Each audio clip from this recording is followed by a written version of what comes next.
Welcome to Terror Tales, the place where nightmares take shape and reality slips into darkness. Tonight I bring you three stories that will haunt your mind and follow you into your deepest fears. These aren't just tales, these are warnings. So turn off the lights, sit back and listen closely, for you never know what's lurking out there, waiting to claim its next victim. Imagine the wind howling through the trees, the rain so thick you can barely see a few feet ahead. This was the scene that greeted Laura and Daniel, an adventurous couple who had just embarked on a road trip across the United States.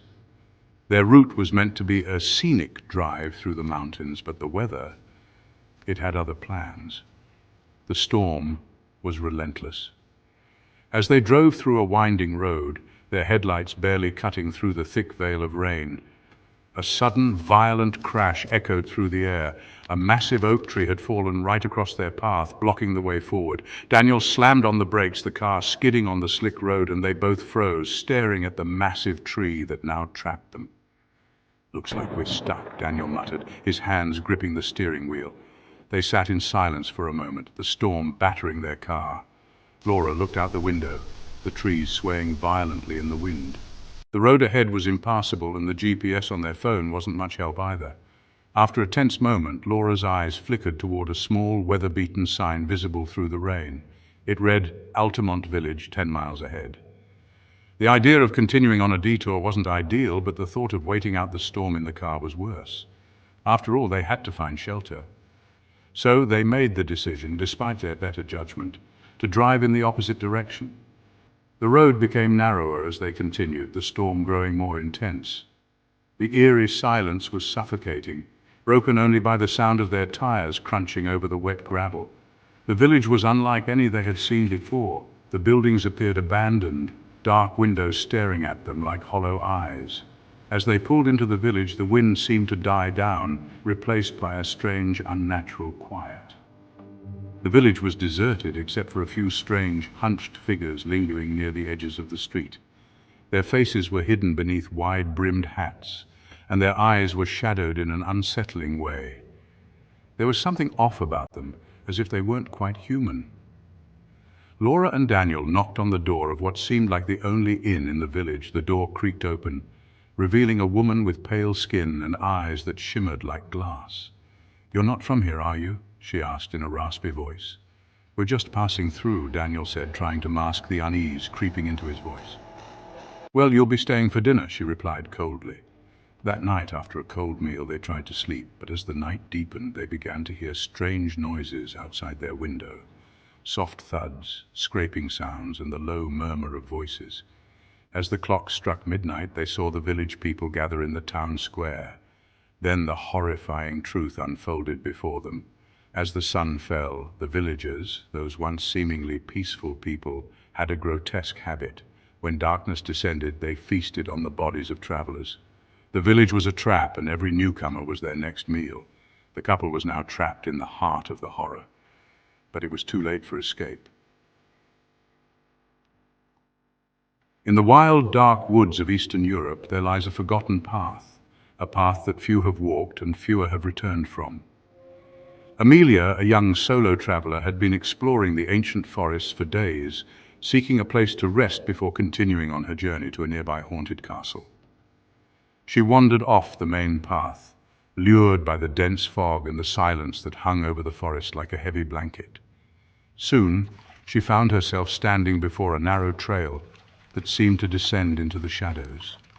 Intrigued, she decided to follow it, hoping it would lead to shelter for the night. As the light waned, the air grew colder, the fog thickening, until the trees around her were barely visible. She stumbled upon a small, dilapidated stone structure. It looked like a forgotten tunnel, the entrance covered in moss and vines. Desperate for shelter, Amelia stepped inside.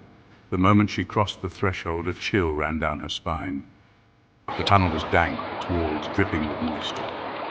The faint smell of decay filled her nostrils as she ventured deeper, her flashlight illuminating the rough stone beneath her feet. She found a small alcove and settled there, hoping for some rest.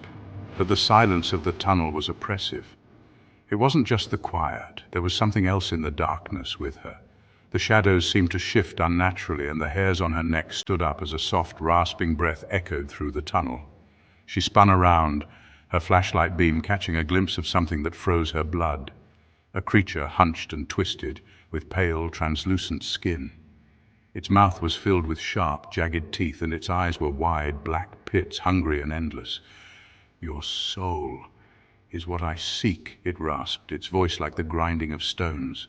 Amelia bolted, but the creature was faster. It pursued her, its fingers elongated and reaching for her soul. The deeper she ran into the tunnel, the more she could feel its presence, like cold fingers grazing her very essence. She never made it out. The last thing she heard was the creature's hollow laugh echoing in the darkness, and then silence. In the heart of rural Japan, nestled in a remote part of the countryside, lies a village that most people have never heard of.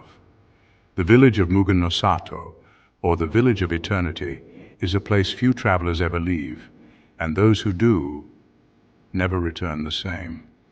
The Watanabe family, father, mother, and 2 children, were on a road trip through Japan when their car broke down in the middle of nowhere. With no cell signal and night falling fast, they decided to seek help at the nearest village. When they arrived, the air felt wrong. The village seemed too quiet, almost as if the land itself was holding its breath. The houses were in poor repair, their windows dark, yet faint murmurs echoed through the streets. There was no one in sight, but something about the place felt off. The family approached a house at the edge of the village. An old man with a twisted, pained expression opened the door. His words were soft, and he invited them in, though there was something disturbing about his hospitality. Once inside, they saw what the village truly was, a grotesque sanctuary where the villagers, driven by dark rituals, had made a habit of capturing travelers. The family watched in horror as the villagers tied people up, throwing them into cages like animals, their eyes hollow from fear. But it wasn't just the imprisonment that tormented the travelers, it was the rituals.